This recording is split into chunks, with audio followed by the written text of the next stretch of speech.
और Israel Lebanon के बीच युद्ध विराम कितना लंबा चलेगा, इसका अंदाजा दुनिया को मिल गया है। दोनों के बीच युद्ध विराम के 24 घंटे बाद ही लेबनान में फिर से हमले शुरू हो गए।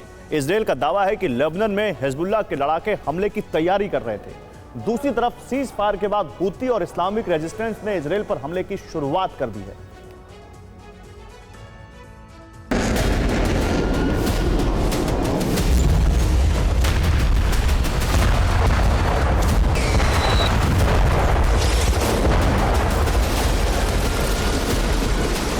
लेबनान में धमाकों की गूंज का थमना सिर्फ चंद घंटों का मेहमान साबित हुआ।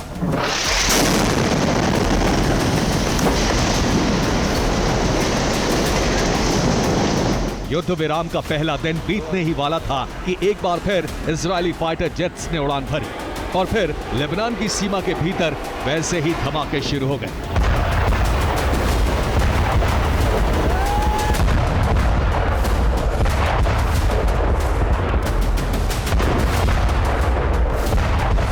इजरायल का दावा है कि हिजबुल्लाह ने युद्ध विराम की शर्तों को तोड़ा था, इसलिए जवाब दिया गया।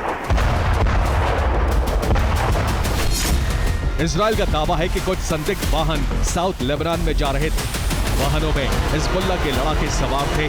हिजबुल्लाह लड़ाकों को मारने के लिए हमले किए गए।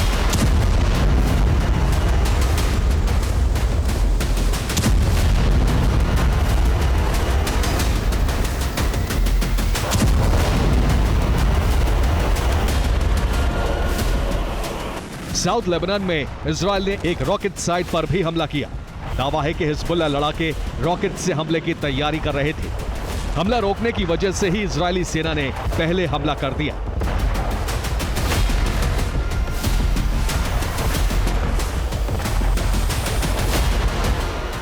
इजरायली सेना के मुताबिक सैनिक दक्षिणी लेबनान में मौजूद हैं और सीज फायर एग्रीमेंट के किसी भी उल्लंघन को नाकाम करने के लिए काम कर रहे हैं।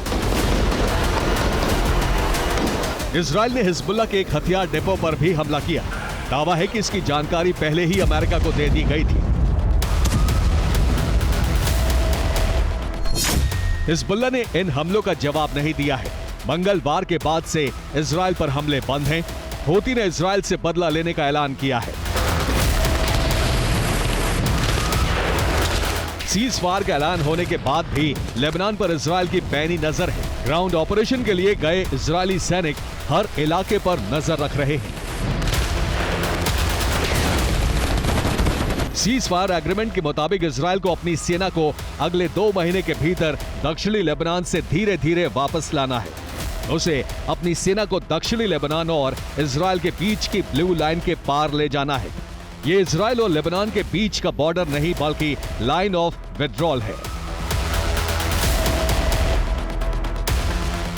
यही वजह है कि दक्षिणी लेबनान पर इजरायल की खास नजर है और युद्ध विराम के बाद भी इजरायल ने इन इलाकों पर हमला किया।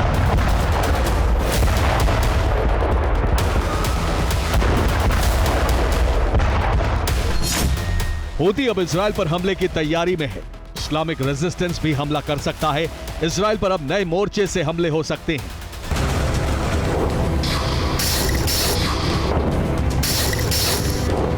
युद्ध विराम के बाद लेबनान से हमलों की आशंका तो खत्म हो गई है, लेकिन माना जा रहा है कि यमन और सीरिया से अब इजरायल के खिलाफ अभियान शुरू किया जाएगा।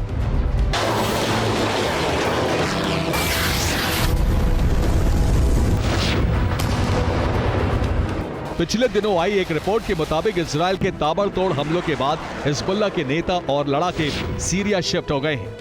अब अंदेशा है कि हिजबुल्लाह सीरिया से अटैक करेगा और इस्लामिक रेजिस्टेंस के नाम का इस्तेमाल किया जाएगा।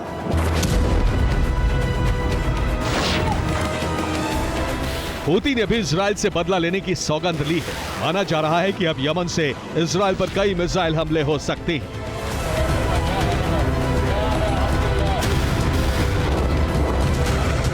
Bureau report, TV9 Bharatvarsh.